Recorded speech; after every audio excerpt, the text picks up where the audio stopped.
Hello and very warm welcome at Amish Cycle 5858. I am Amish Cycle. Foreign news have been reported by American, European, Asian, African, Australian news channels and the news agencies. So please let's go to the headlines.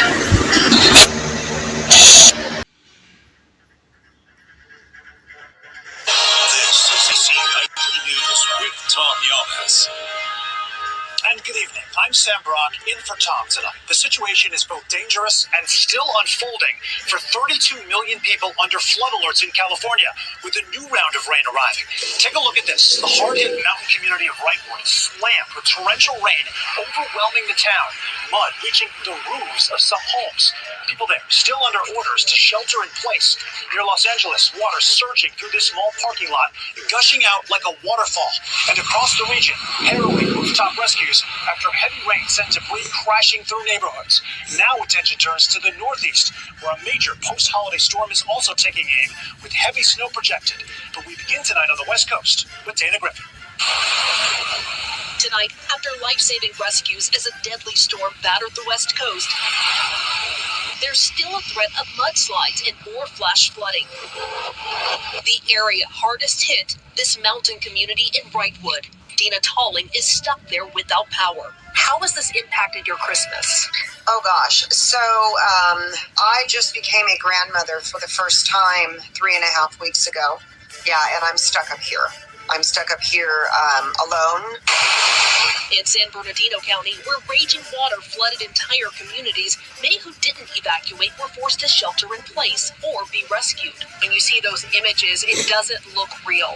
It really doesn't. Firefighter Christopher Prater describes the harrowing ordeal.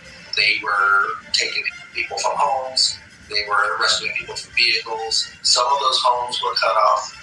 We had no way to get in and out, and did have to resort to using helicopters to get these people off of their roofs. In Northern California, a swift water rescue pulling the stranded driver to safety. And crews are working overtime to keep highways clear after multiple spinouts and collisions overnight. In the Bay Area, tens of thousands woke up Christmas morning in the dark. Lots of loud, windy sounds outside, and then I saw a big flash, and then power went out. And Dana Griffin joining us now from the foothills of Altadena, where clearly, Dana, more mud has come down from the mountain. What's the concern there tonight?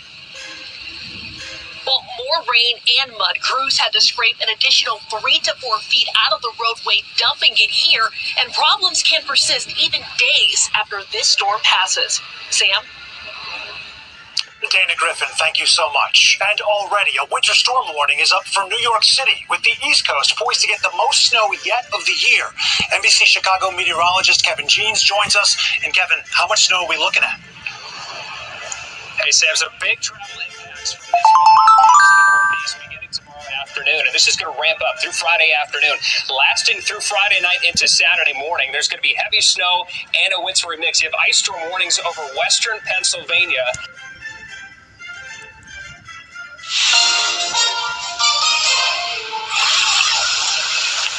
Catastrophic Christmas for parts of California. There was a river running through our property. The unrelenting rain, dramatic rescues, and what's in the forecast. Also on this Thursday night, an Edmonton family's anguish. We need justice for the father who died at a hospital, waiting hours to see a doctor. New police raids in Mexico linked to Canadian fugitive Ryan Wedding. What was seized? Plus, trade talk troubles. They have violated the USMCA. Prime Minister's huge task in the new year. Global National with Donna Friesen. Reporting tonight, Sean O'Shea. Good evening and Merry Christmas. The powerful and dangerous storm that's inundated California has now killed at least 2 people. Record torrential rain has triggered raging floodwaters and mudslides. Millions are under states of emergency tonight. Neither Garcha reports on the rescues, the area dealing with the disaster once again, nearly a year after a destructive wildfire, and whether any relief is in sight. On Christmas Day, this is the scene in the mountain town of Wrightwood in Southern California. Relentless rain saturated the ground, sending debris flows across roads and into residential areas. The The only major route in and out of the community was cut off on Christmas Eve. With evacuations still in place, crews are now working to assess the damage. In other parts of San Bernardino County, rescuers have used helicopters to airlift residents to safety above submerged streets. We walked as far as we could without getting swept up in the water and saw that there were people, that my neighbors, that were on top of their roof, 3 people on top of the roof, just sitting there and waiting. We weren't expecting to spend Christmas stuck at the house with limited utilities. Farther north, emergency crews are preparing for water rescues through the weekend as rivers and creeks swell. So my biggest piece of advice to everybody out there is if you see a road closed sign or a flooded roadway, do not cross it and remember to turn around and not drown. For some drivers, escaping the floodwaters meant leaving everything behind. Water was way too high, so it was even dangerous for us to get out of the Jeep and try to hook up the Jeep. So, last resort was just to abandon it and, save ourselves. Fire officials say they're also watching for landslides near recent burn scars where soil stripped by wildfires can quickly fail under heavy rain. The storm left thousands of customers without power, and meteorologists say the deadly system will pose flood risks into the coming days. For many Californians, this Christmas will be remembered not for how it was spent, but for what was lost. Dugarcha, Global News, Vancouver. And there's a completely different kind of extreme weather in Yukon, where a deep freeze is gripping tens of thousands of people. Environment Canada is warning of wind chill values as low as minus 55 degrees tonight.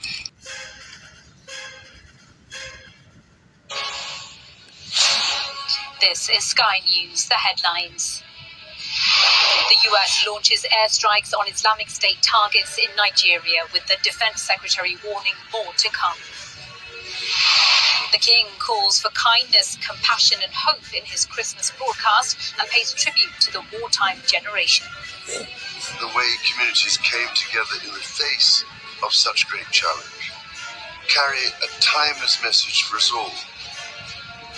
Princesses Beatrice and Eugenie were in attendance, but their father, Andrew Mountbatten Windsor, wasn't invited. The Coast Guard stands down its search for 2 men missing in rough seas off Devon. And Pope Leo urges the faithful to reflect on the plight of Palestinians and migrants in his first Christmas homily.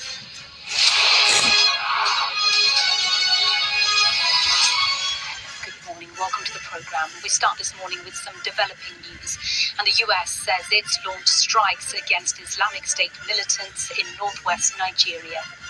US Africa Command confirmed the strikes were conducted in coordination with Nigerian authorities in Sokoto State. Multiple targets have been killed, US officials said.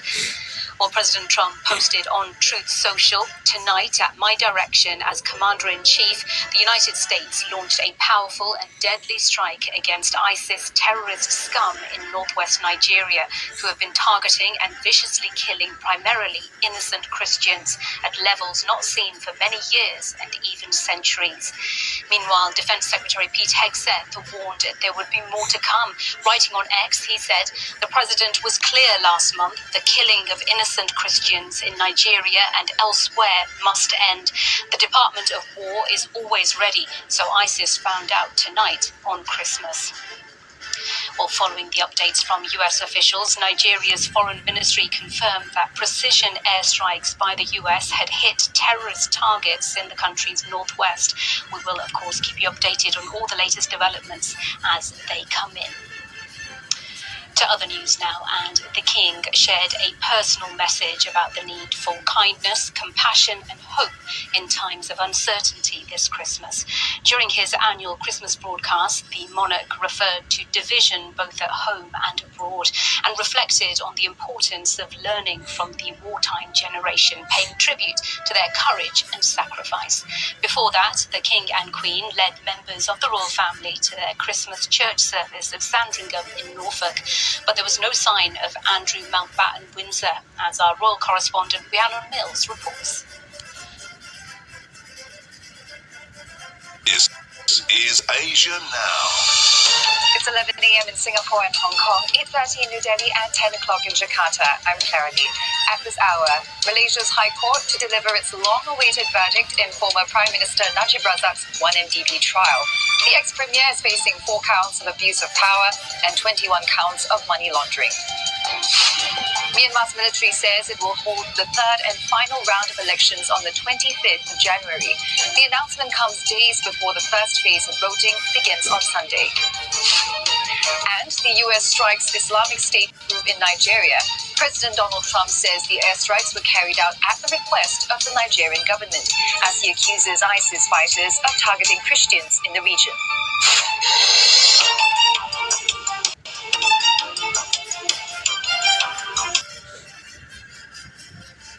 And Alex Carr, Watching You, starts January 1st on DW.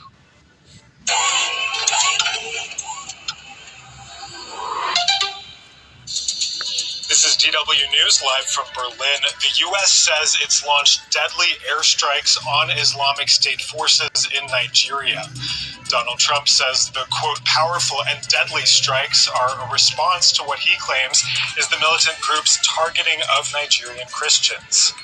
Also coming up, conservative businessman Nasri Asfoura is declared the winner of Honduras' presidential election, but the slow vote count is fueling claims of fraud.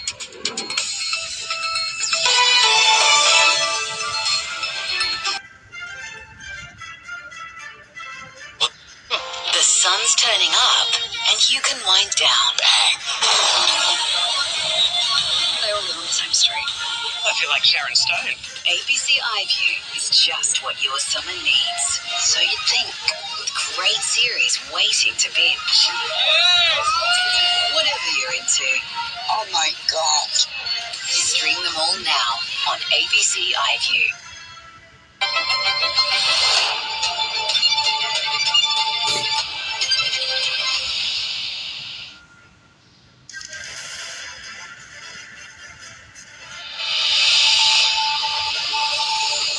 The 80th Sydney to Hobart yacht race underway. Law Connect leading the pack, and as they passed Bondi, paying a tribute to the victims of the Bondi terror attack.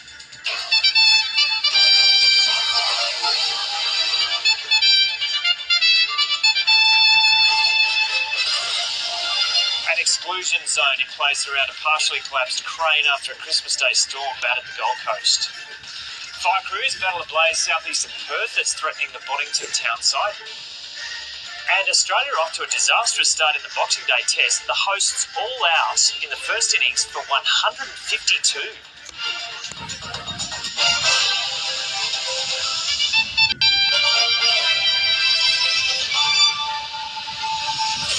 Hello and welcome to ABC News. I'm Joe O'Brien. The 80th Sydney to Hobart yacht race is underway. Defending champion Law Connect was first out of the heads and a short time ago is still leading the pack off Cronulla. We have reporters in a couple of spots. Sally-Ann Young is at Rushcutters Bay, which is at the Cruising Yacht Club headquarters, and Jessica Kidd is at North Bondi.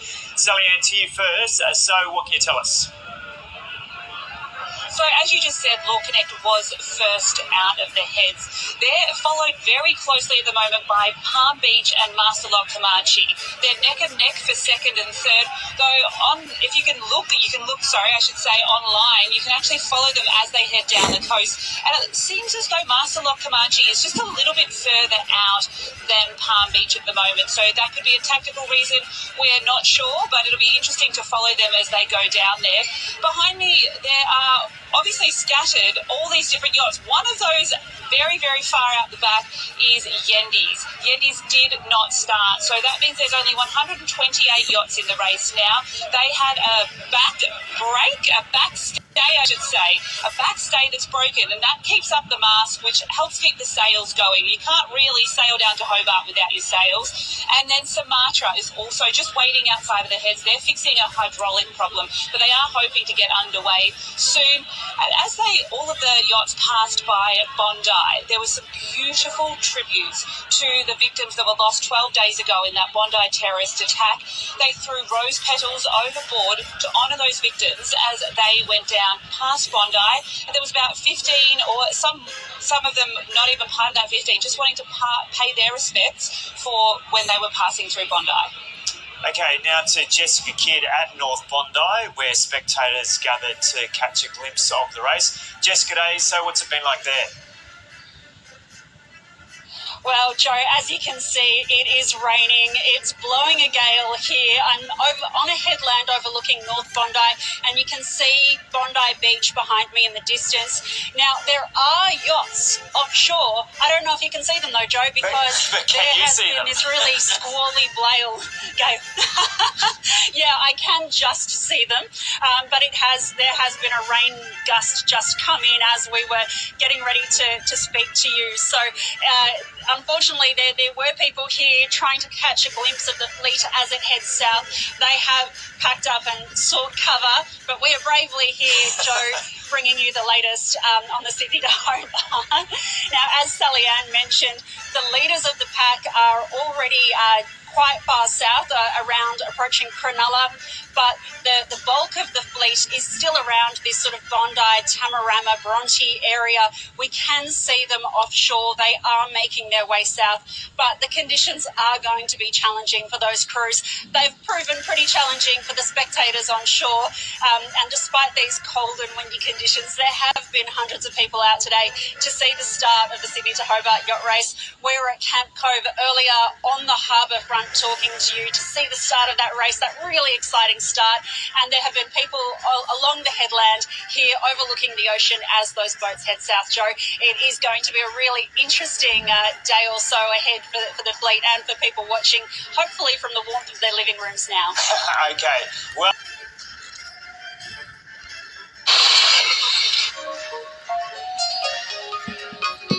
Africa News. The news.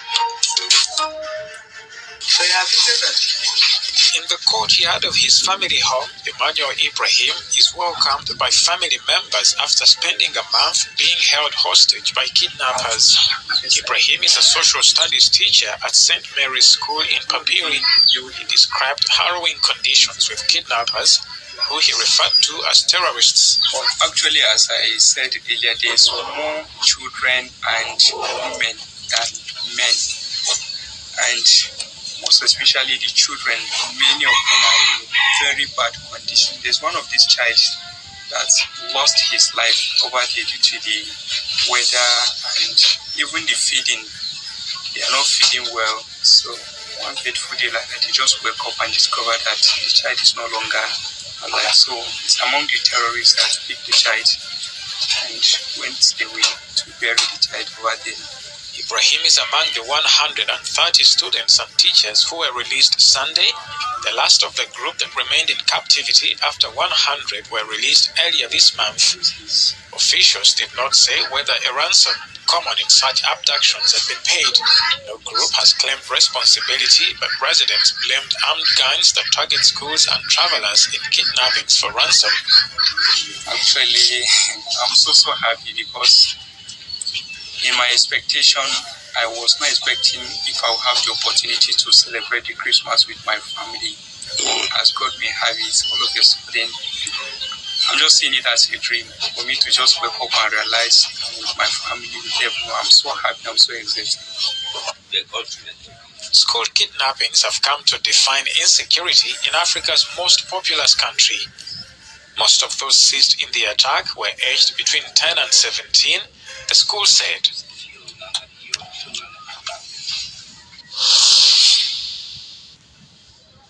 President Recep Tayyip Erdogan on Wednesday offered his condolences to Libya after a jet carrying the North African country's army chief crashed in Turkey on Tuesday. The private jet carrying General Muhammad Ali Ahmed al-Haddad and 7 other people crashed shortly after taking off from the Turkish capital, killing everyone on board. I extend my deepest condolences to the brotherly people of Libya, the Libyan armed forces, and the government. On behalf of my country and my nation, I offer my condolences regarding this tragic incident that has deeply saddened us. The necessary investigation has been launched, and information regarding its progress will be provided by our relevant ministries. search teams on Wednesday recovered the cockpit voice and flight data recorders from the jet, while efforts to retrieve the victims' remains were still underway, Turkey's interior minister said. Al-Haddad was the top military commander in western Libya, where the UN-backed government of National Accord sits.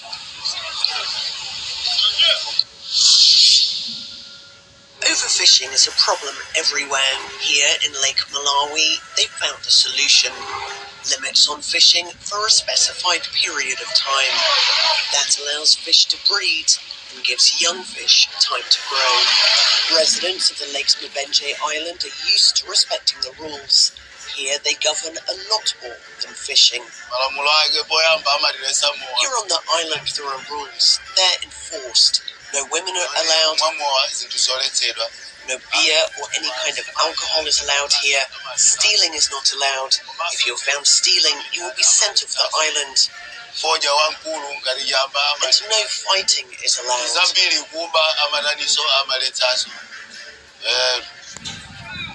Only licensed vessels are permitted to fish in the waters off the island, and all fishing is banned for 4 months of the year. Elsewhere on the lake, the ban lasts just 2 months. Chief Makanjira is the traditional authority overseeing the island. As well as protecting the lake's vital fish stock, he says the rules have a spiritual aspect. The island is controlled by spirits. For example, if you kill a snake or kill a bird, if you kill a frog, suddenly strong winds will arrive.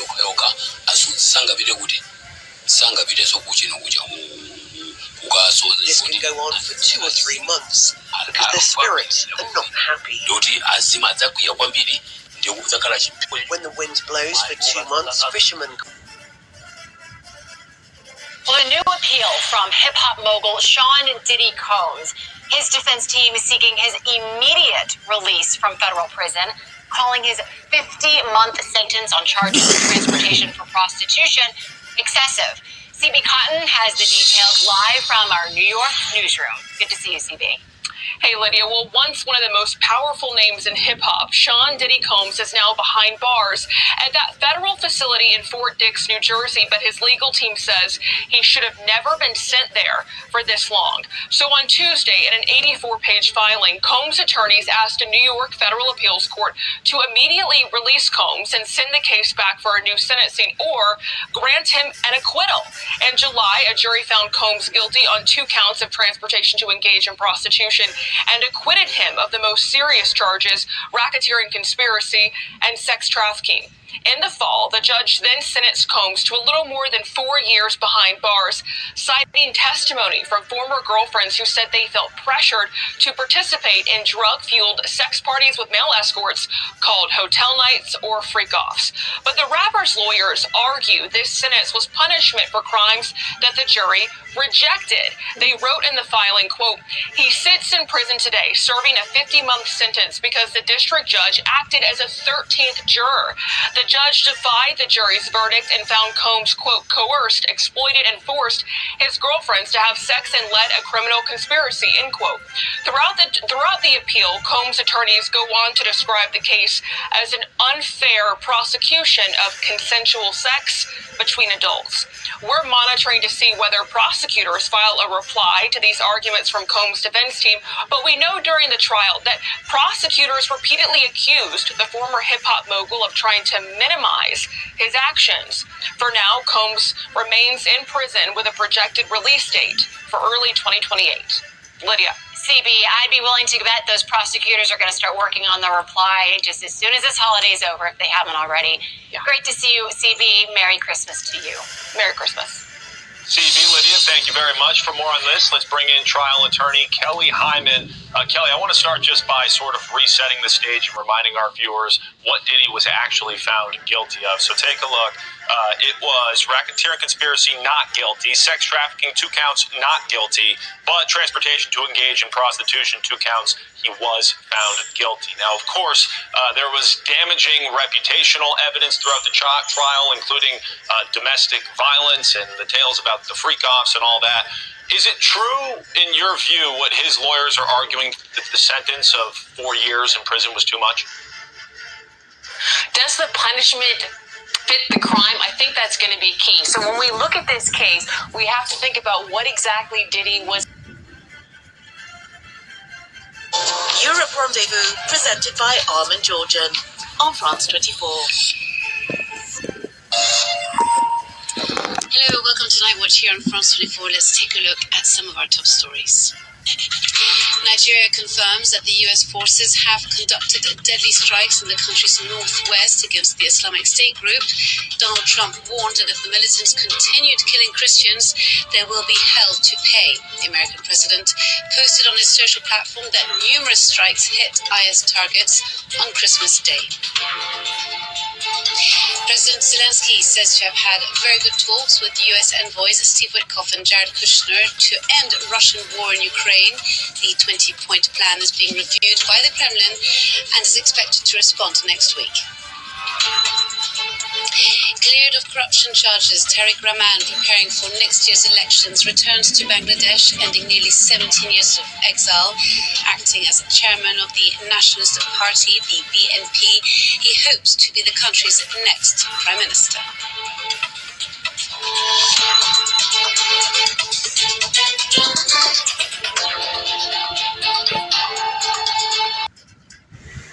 Thank you for watching Amish Shakil 5858. I am Amish Shakil. I hope you will visit again. Have a good life. Bye-bye.